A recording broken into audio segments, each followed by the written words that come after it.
We're looking at homework from section 6.4. This is question number 6. A magazine includes a report of the energy costs per year for 32-inch liquid crystal display televisions. The article states that 14 randomly selected 32-inch LCD TVs have a sample standard deviation of $3.46.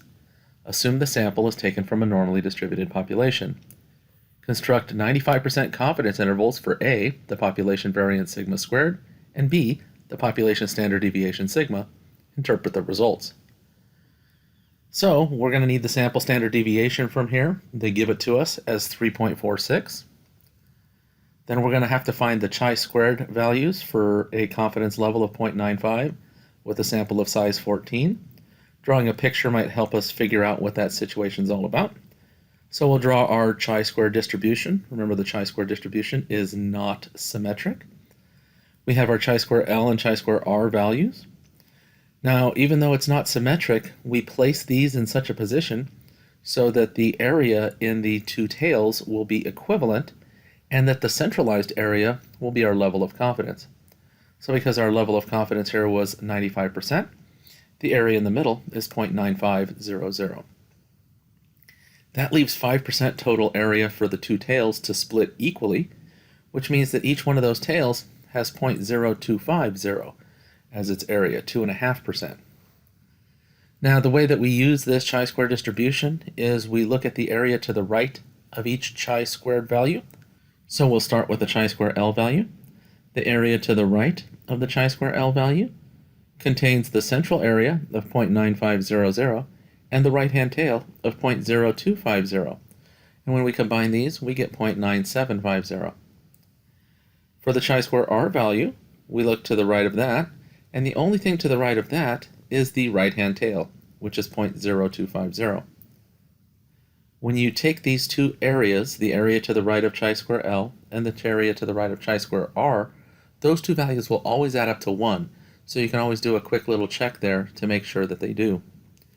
We'll keep this diagram as a reference as we move forward, and we ask ourselves the question, what's the area to the right of chi-square L, which we said was 0.9750, the area to the right of chi-square R, which is 0.0250, and then the degrees of freedom. Well, we had 14 members of our sample, so the degrees of freedom are 13.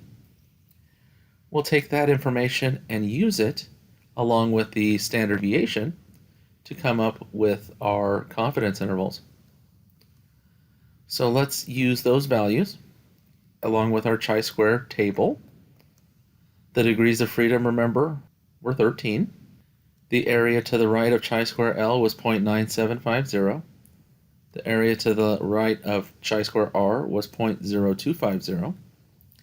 Then to find the chi-square L value, we look for 13 degrees of freedom in the left-hand column, and the area to the right of the chi-square L, which is 0.975 across the top, and where those two meet up is 0.5009.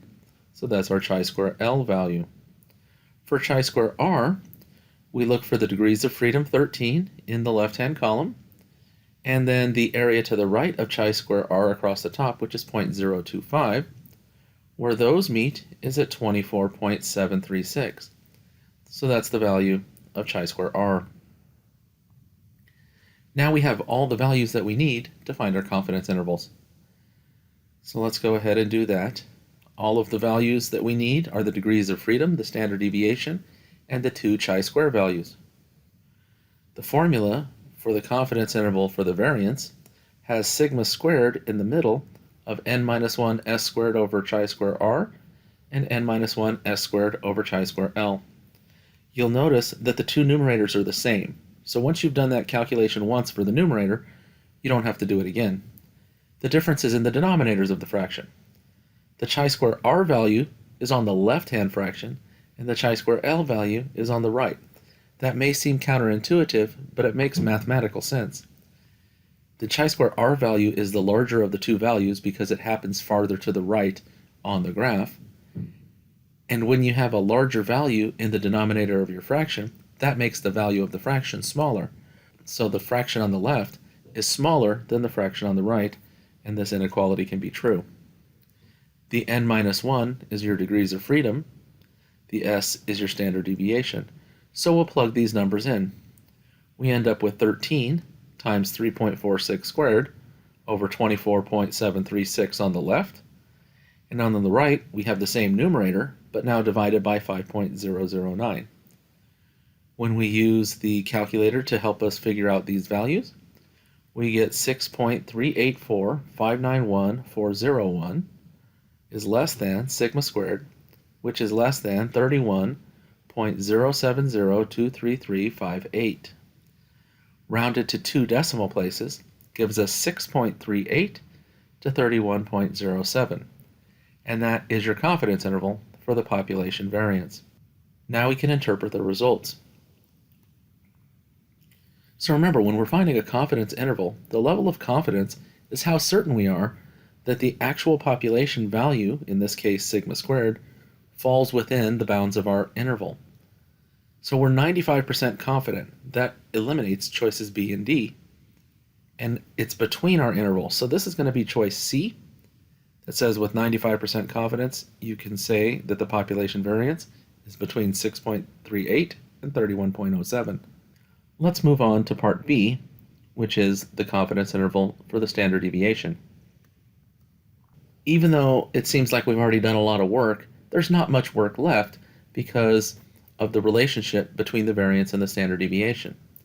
Remember that the variance is the square of the standard deviation, or put it another way, the standard deviation is the square root of the variance.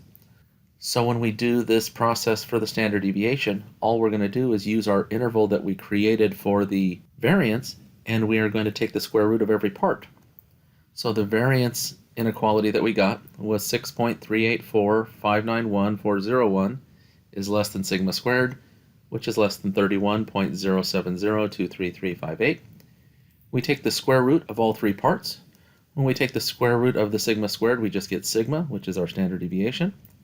And when we simplify those square roots, we get 2.526774901 is less than sigma, which is less than 5.57406796.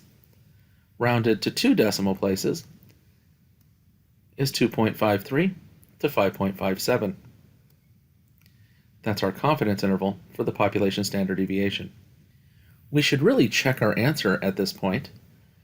The 2.53 to 5.57, how can we be sure that we're in the right ballpark? And the answer is, look at what the original standard deviation we had from our sample was. It should be within this interval. The standard deviation for the sample was 3.46. Does 3.46 fall between 2.53 and 5.57? The answer is yes. It doesn't have to be right in the middle, and it won't be, but it does have to be within the interval. If it's not, then go back and find where your error is. So this is the correct confidence interval for the population standard deviation.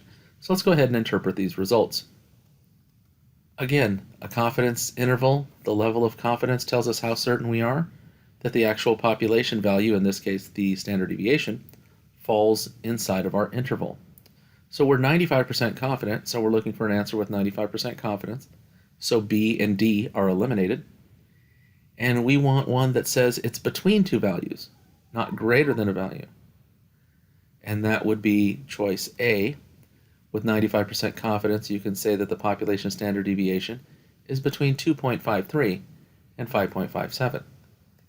And that's your answer.